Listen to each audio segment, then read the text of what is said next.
Between Mexico and Cameroon is a distance of more than 7,000 miles. But this doesn't hold back thousands of migrants and refugees from Cameroon and other African nations who travel to Mexico en route to the United States. What caused me to come on this journey is because I was molested by the military of Cameroon.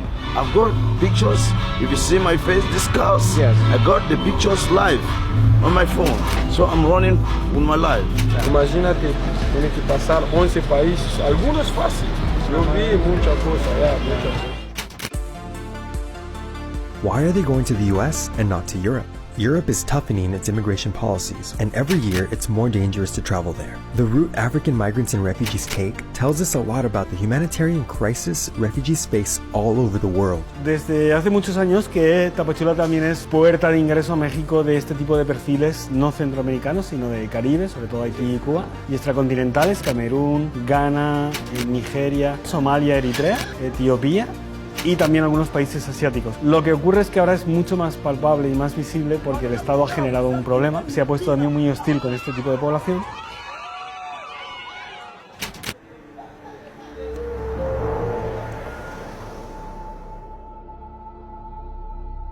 In the first 5 months of 2019, 2,744 Africans arrived in Mexico. That's triple the 775 who arrived during the same period in 2018. Este es un menú para Cuba. Es el menú que preparamos porque aquí preparamos para todos los países.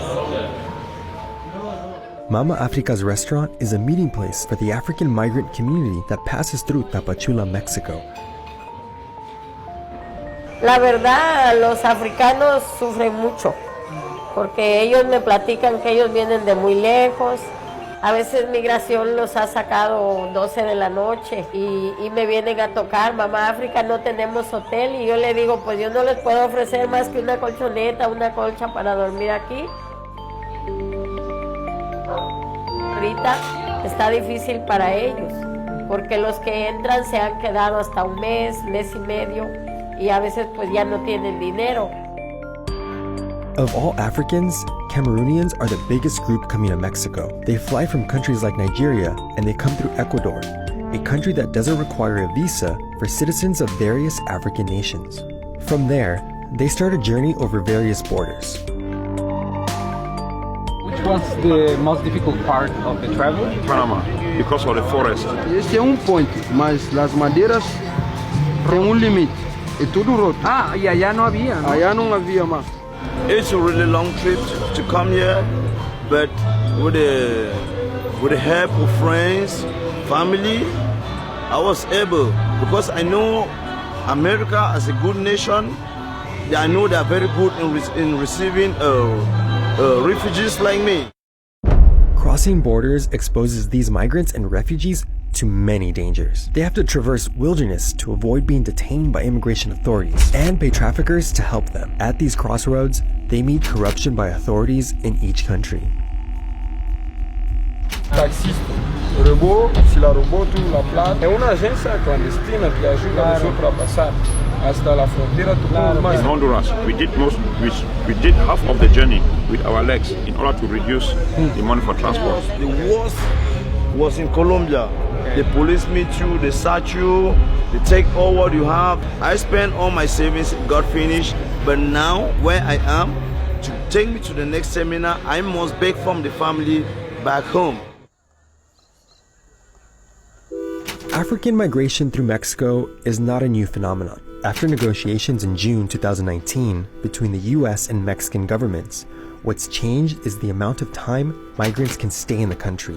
Before, Mexico's National Migration Institute gave 20 days for safe passage, enough time to get to the border with the US. Mexican President Andrés Manuel López Obrador is detaining African and Haitian migrants and refugees as part of an agreement with the Trump administration.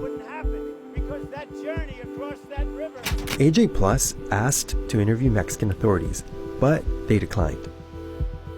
Ahora no solo se quedan de una manera prolongada e indefinida, sino que no tienen la más mínima expectativa de saber qué va a pasar con ellos, ¿no? Y eso está creando mucha frustración, mucho malestar.